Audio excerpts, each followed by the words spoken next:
E aí galera, aí estou eu mais uma vez com esta cara de pau que Deus me deu após 1 ano e meio de férias sem explicação aqui no canal e agindo mais uma vez como se nada tivesse acontecido. Não, então falando sério agora, eu quero agradecer a todo mundo que chegou aí no canal após esse 1 ano e meio de atos e principalmente a todos os que permaneceram no canal após esse 1 ano e meio de atos. Quase 2.000 pessoas se inscreveram aqui no canal após essa pausa. O que mais me choca é que os que se inscreveram antes da pausa permaneceram e os que se inscreveram depois também permaneceram. Então antes de começar o vídeo eu quero agradecer vocês por estarem aqui e por terem ficado aqui principalmente. Quero agradecer primeiramente a galerinha que se inscreveu aqui e me segue lá no Instagram. Se você não me segue no Instagram, você provavelmente não sabe, mas se você tem Instagram, sabe aquela aba Melhores Amigos, que quando você compartilha stories nessa aba, só pessoas que você seleciona podem ver esses stories? Eu estou usando a ferramenta de Melhores Amigos para me comunicar melhor com alguns inscritos aqui do canal que me acompanham desde o início.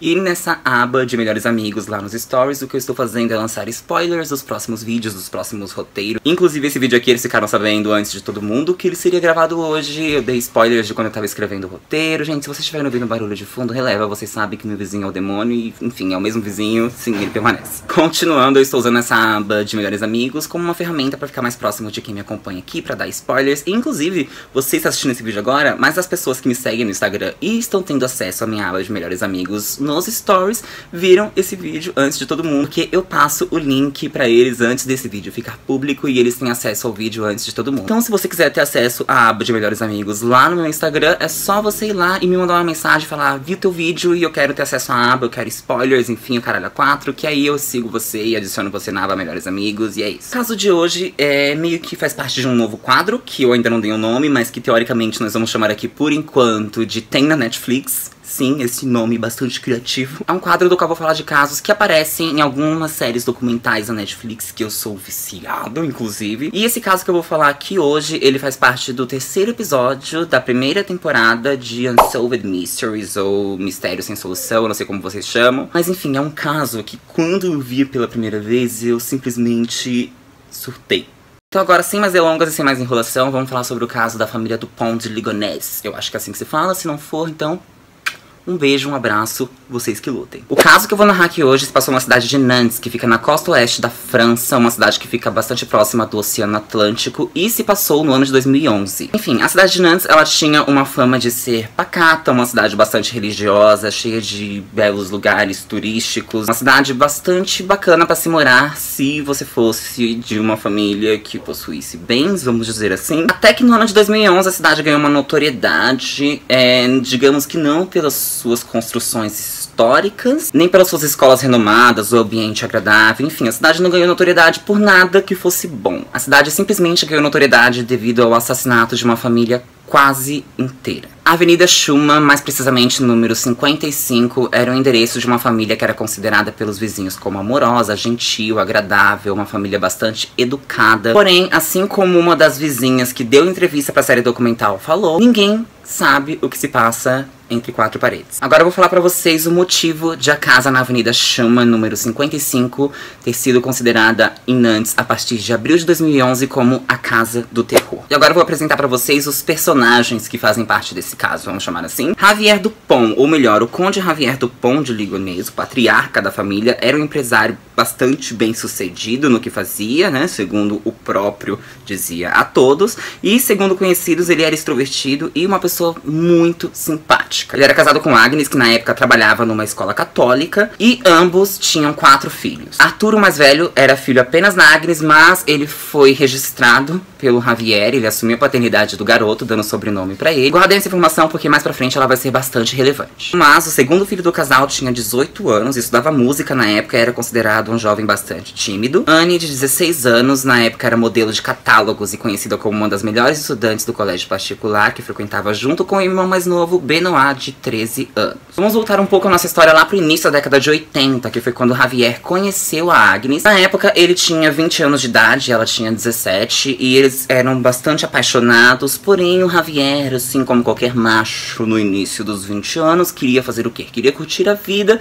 então o que ele fez foi terminar com a Agnes e sair por aí viajando pelo mundão. Então em 1990, ou seja, muitos anos depois, volta o cão arrependido, né, como já dizia o Chaves, e o Javier resolve voltar pra para Versalhes, que era a cidade que eles moravam na época que se conheceram, e resolve pedir a Agnes em casamento. Porém, o que ele não esperava é que quando ele tivesse voltado, a Agnes já estava grávida de outro homem que não queria assumir a paternidade da criança. Então o que o Javier fez foi assumir a paternidade do filho, e eu não preciso nem dizer pra vocês que, devido ao nome que ele tinha e devido à época em que essa história se passa, não foi uma história muito bem quista na cidade de Versalhes, mas eles basicamente cagaram e tacaram foda-se, e eles se amavam e dane-se o que o pessoal ia pensar. E basicamente esse foi o início de uma família descrita por um dos amigos do casal como aristocrata, nobre, com os valores de Versalhes, ou seja, uma família cheia da pomposidade. E enfim, a nossa história ela começa lá na segunda-feira, dia 11 de abril de 2011, quando uma vizinha da família Dupont passou em frente da casa do casal e achou estranho, primeiramente porque as venezianas da casa estavam totalmente fechadas. Ela achou isso esquisito porque, segundo a mesma, a casa do casal, as janelas, enfim, viviam sempre abertas, inclusive quando o casal viajava. Talvez isso possa ser considerado como, tipo, uma coisa que não fosse da conta dela, mas, felizmente, ela reparava nos detalhes. Além disso, na porta da residência do casal tinha um bilhete que foi digitado à máquina e colado na porta, e esse bilhete pedia que todas as correspondências voltassem diretamente para o remetente. Enfim, na terça-feira, dia 12, essa mesma vizinha passou pela frente da casa e percebeu que tudo permanecia da mesma maneira, até que na quarta-feira, dia 13, ela resolveu entrar em contato com a polícia e informar que tinha algo de muito estranho acontecendo na casa da família Dupont de Ligonnès.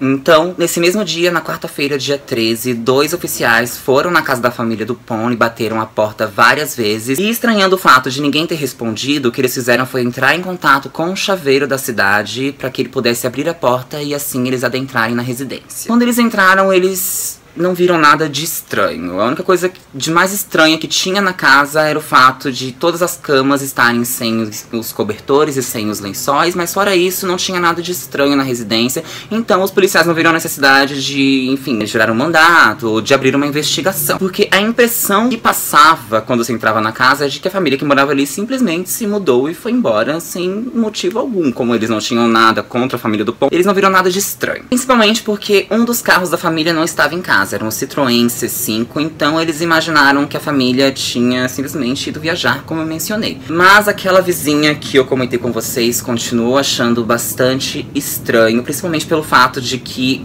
apenas um carro não iria comportar todas as coisas da família. O que a polícia não sabia é que entre os dias 9 e 11 de abril, cartas estranhas começaram a chegar na casa dos familiares da família Dupont. Os parentes da Agnes, os parentes do Javier e, enfim, amigos próximos começaram a receber cartas que tinham conteúdos estranhos. Essas cartas basicamente diziam que a família toda teve que se mudar com urgência para os Estados Unidos porque, devido ao bom relacionamento do Javier com o país, ele foi escolhido pela DEA para se infiltrar em um cartel de drogas. Enfim, devido a ele ter sido escolhido pela DEA para fazer esse trabalho, a família ia ter que ficar sob tutela do Programa de Proteção a Testemunhas americano e trocar imediatamente de identidade. No dia 11 também, a escola dos 2 filhos mais jovens do casal recebeu uma carta informando que a família teria que se mudar imediatamente para a Austrália devido a um novo emprego que o Javier tinha. Eles não acharam estranho na época porque os jovens já tinham comentado uma história parecida. Se eu não me engano, o pai deles havia comentado com eles que ele havia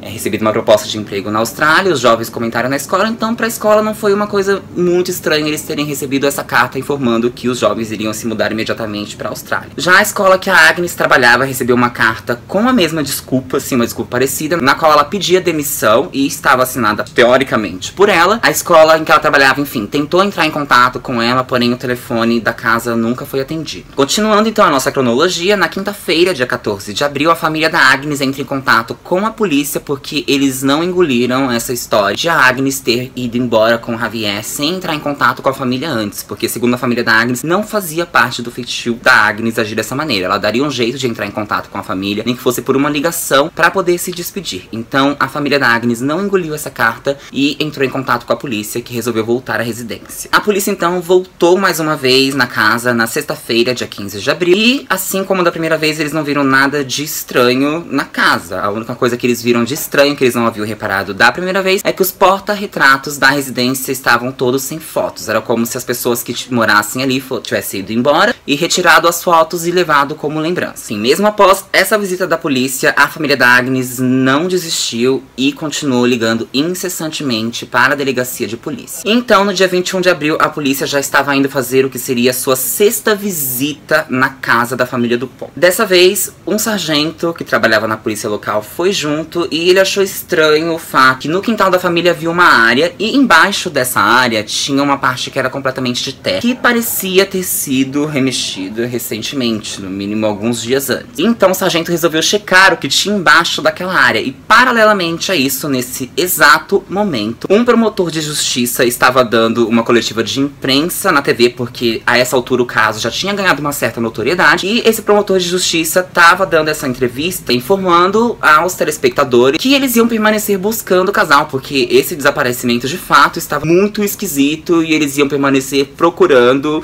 Enfim, basicamente ele estava dizendo que as investigações continuariam, quando de repente ele precisou interromper a coletiva de imprensa porque ele recebeu um telefonema urgente que precisava ser atendido de imediato. E então, basicamente, o que ele fez, após atender essa ligação, foi voltar e anunciar para os jornalistas que, infelizmente, a coletiva estava sendo cancelada naquele momento. Não preciso dizer que foi um auê, né? Porque os jornalistas já ficaram imaginando o que teria sido aquela ligação. E o motivo daquela ligação eu vou falar para vocês agora. Basicamente, o motivo daquela ligação era para informar que na casa da família Dupont, mais precisamente embaixo daquela varanda, foram encontrados envoltos em sacos plásticos os corpos tanto da mãe quanto dos 4 filhos da família Dupont, além dos 2 cachorros da família. O único corpo que não foi encontrado foi o do Javier. Enfim, os corpos eles estavam envoltos em lençóis e cobertores. Lembra que eu falei lá no começo do vídeo que a polícia achou estranho na primeira visita o fato de a cama estar sem os lençóis e sem os cobertores? Os corpos foram envoltos em lençóis e cobertores e logo em seguida eles foram enfiados em sacos plásticos e foram enrolados com uma fita. Além disso, cada corpo foi encontrado com uma imagem religiosa, enfim, com algo religioso envolto, o que dava a entender que a pessoa que enterrou aqueles corpos ali tinha feito alguma espécie de cerimônia de despedida para ele. Além de tudo, tinha algo de esquisito na maneira como os corpos foram encontrados. Isso porque dentro de uma cova estava o corpo da Agnes, do filho mais velho e dos 2 filhos mais novos, e o corpo do Thomas, que era biologicamente falando o filho mais velho do Javier, foi encontrado também embaixo da varanda, porém numa cova separada, como se tivesse sido enterrado em algum momento diferente. E eu nem preciso dizer pra vocês quem imediatamente após a descoberta dos corpos passou a ser o principal suspeito desse caso. Preciso? Enfim, nesse momento a Interpol enviou um aviso internacional informando que naquele momento Javier Dupont de Ligonnès era o homem mais procurado da França. Foram então feitos a autópsia dos corpos e o que se descobriu foi aproximadamente o horário da morte da maioria das pessoas ali. Isso porque a Agnes usava um aparelho para apneia do sono e esse aparelho que ela usava para dormir parou exatamente às 3h30 da madrugada entre os dias 3 e 4 de abril. Descobriu-se também através de um exame de sangue que os filhos do casal estavam com drogas para dormir no organismo. Te parece que todos eles foram mortos enquanto estavam dormindo. O que já deixa meio que subentendido que como a Agnes não tinha drogas no organismo, ela provavelmente foi a primeira a morrer, e como os demais não acordaram, eles morreram logo em seguida. Descobriu-se também que todas as vítimas foram mortas com 2 tiros na cabeça, foram disparados por um rifle calibre 22. E aí já começa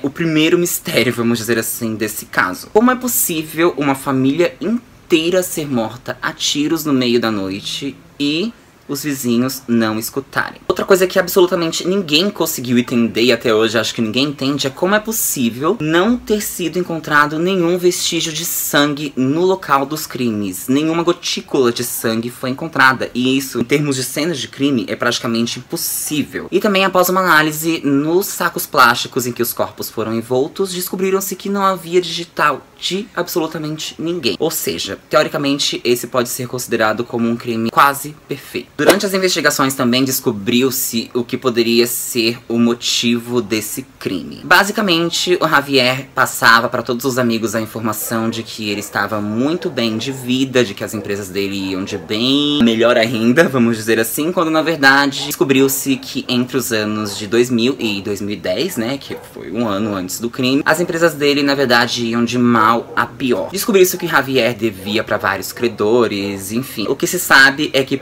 possivelmente dali a alguns meses ele não teria mais dinheiro para manter a vida que ele dava para a família, a vida que ele levava, enfim. E esse foi considerado pela polícia como um grande motivo pelo qual ele poderia ter cometido o crime. Porque ele não gostaria de demonstrar para os filhos que ele era um fracasso. Palavra pesada, mas foi a palavra que foi usada no documentário e é a palavra que eu vou usar aqui. Inclusive, 3 meses antes desse massacre, o pai do Javier faleceu, né? Ele teve um infarto. E o Javier foi imediatamente ao apartamento do pai procurar por qualquer coisa que fosse de valor e descobriu que o pai dele estava falido. Ele descobriu que o pai dele não tinha nenhum centavo. Amigos do Javier que estava presente na hora percebeu automaticamente a mudança de expressão no Javier, como se ele tivesse ficado completamente decepcionado com o pai. E se a gente for parar pra analisar, se a gente for levar em consideração de que talvez o motivo dele ter assassinado os filhos tenha sido realmente o medo de fracassar com eles, talvez esse tenha sido um gatilho. Talvez ele não quisesse que os filhos dele sentissem o que ele sentiu quando descobriu que o pai dele estava abaixo das suas expectativas, vamos dizer assim. Nesse mesmo dia em que ele foi revistar o apartamento do pai dele, adivinhem só qual foi a única coisa que o Javier encontrou? Um rifle calibre 22. Então, entre fevereiro e março, o que o Javier fez foi ter aulas em um estande de tiro e obteve licença para porte de armas. E adivinhem também o que o Javier comprou no mês de março daquele ano. Um silenciador.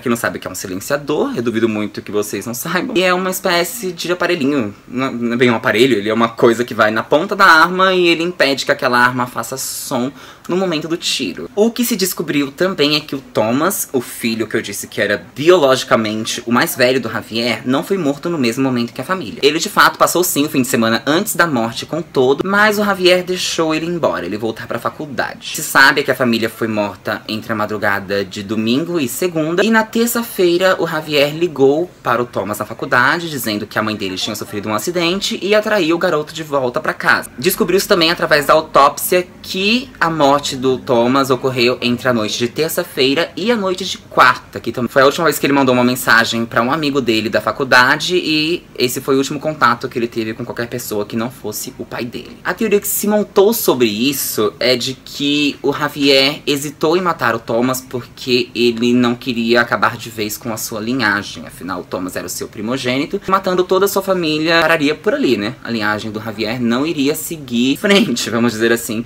mas aí de última hora ele mudou de ideia aparentemente e resolveu matar o filho também. É importante ressaltar que a família foi vista pela última vez no dia 4 de abril e que os corpos só foram encontrados no dia 21, ou seja, o que o Javier mais teve foi tempo para conseguir fugir sem deixar os seus rastros. A polícia então já tinha feito uma espécie de timeline do que ocorreu nas semanas anteriores à descoberta dos corpos da família. O dia 4 de abril foi o dia do assassinato da Agnes, do filho mais velho e dos 2 filhos mais jovens. Entre os dias 5 e 6 de abril foi o dia do assassinato do Thomas. O dia 6 de abril foi o último dia de que se tem relato de que o Javier foi visto pelos vizinhos. E no dia 10 de abril, veja bem, uma semana depois das mortes, o Javier deixou a cidade de Nantes. O que mais chocou a polícia era que o Javier não fez questão nenhuma de se esconder. Enfim, ele continuava usando os próprios cartões de crédito, ele se hospedava nos hotéis dando a sua própria identidade, enfim, ele não fazia questão nenhuma de esconder os seus rastros. O que fez a polícia pensar que ele não tinha intenção de se esconder pelo simples fato de que ele faria o que 98% das pessoas que matam seus familiares fazem. O famigerado suicídio. E assim, pela trilha que o Javier fez pelo país, o que dava a entender era exatamente isso. Seguindo o caminho que ele fez, ele passou por todas as cidades em que ele e a Agnes viveram no início do relacionamento, enfim, a cidade que os filhos nasceram, a cidade que eles foram construindo a família, então dava a impressão de que ele estava indo meio que se despedir desses lugares antes de se matar. A última imagem gravada que se tem do Javier foi feita no dia 15 de abril, através de uma câmera que ficava no estacionamento de um hotel da rede Fórmula 1. Nessa imagem, ele basicamente foi visto foto se embrenhando no meio de uma mata, com nada além de uma mochila e um objeto que parecia muito com um rifle. Então, após ver essa imagem, o que a polícia supôs foi que ele entrou ali naquela mata para cometer suicídio. E durante vários meses foram feitas buscas por aquela mata. Um spoiler: esse corpo jamais foi encontrado. Nada. Sumiu-se. Afedeu-se. Ninguém sabe onde esse homem se enfiou. Enfim, basicamente, a teoria da polícia é que após se embrenhar naquela mata, o Javier pegou uma barca no Oceano Atlântico, foi para a Itália, da Itália pegou um trem e daí desapareceu. Não se tem provas de que isso realmente aconteceu, mas é uma teoria muito forte. Nessa teoria tem outra teoria que inclusive é apoiada pelos familiares tanto da Agnes quanto do Javier. Seria a teoria de que os corpos que foram encontrados na residência da família Dupont não pertenciam à família. O que faz essa teoria ter bastante força é o fato de que nenhum membro da família Dupont foi autorizado a entrar no necrotério para reconhecer os corpos. O que, convenhamos, é bastante esquisito, vamos dizer assim, porque é protocolo, até onde eu sei,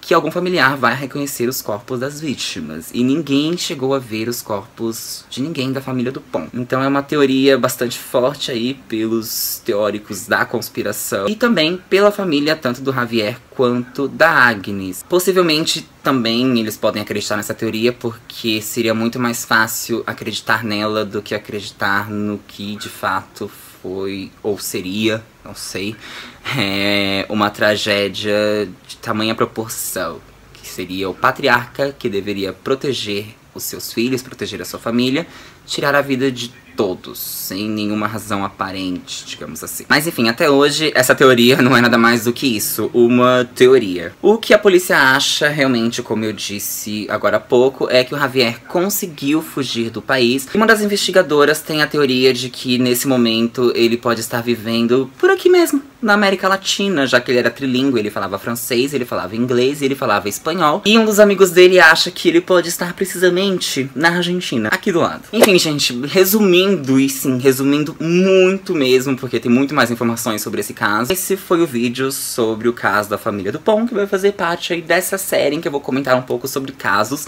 que tem em documentários criminais da Netflix. E agora que eu estou encerrando esse vídeo, eu gostaria mais uma vez de agradecer a todos que ficaram aí, esperaram por ele aí durante esse 1 ano e 5 meses, esse quase 1 ano e meio. Quero dizer que eu não pretendo ficar mais tanto tempo sem fazer vídeo, já tem roteiros aí engatilhados e eu peço perdão a todos pela demora. Ah, e eu também gostaria de ouvir de vocês. O que vocês acham de eu criar um grupo para inscritos aqui do canal no Telegram? Um grupo pra gente conversar, pra gente ficar mais íntimo aí, quem sabe mandar uma nude, não, tô brincando. Um grupo pra gente conversar mais aí sobre, enfim, os vídeos do canal, sobre o que vem por aí, enfim. Mas enquanto não sai aí esse grupo, enfim, vocês não me dizem se vocês querem participar ou não, se quiser aí ter spoilers dos próximos vídeos, é só me seguir lá no Instagram, como eu falei, me manda um direct lá, fala que você quer ter acesso aos meus stories exclusivos aqui para os inscritos do canal, que eu sigo você e adiciono você lá. Enfim, gente, mais uma vez, obrigado por ter assistido o vídeo até aqui. E agora que depois de vocês me pedirem, né, eu fiz o vídeo, por favor, façam a parte de vocês. Sabe, os meus vídeos, eles não são monetizados porque eu falo de muita coisa pesada. Então, como vocês podem me ajudar? Vocês podem se inscrever aqui no canal, vocês podem curtir esse vídeo, vocês podem comentar aqui embaixo, mas principalmente peguem o link desse vídeo, joga lá no grupo do WhatsApp da sua família, manda pro mozão, manda, enfim, pro cara com quem você traiu o mozão, enfim. Cara, vamos criar uma rede, manda esse vídeo aí. E basicamente foi isso, gente. Mais uma vez, muito obrigado e até o próximo vídeo.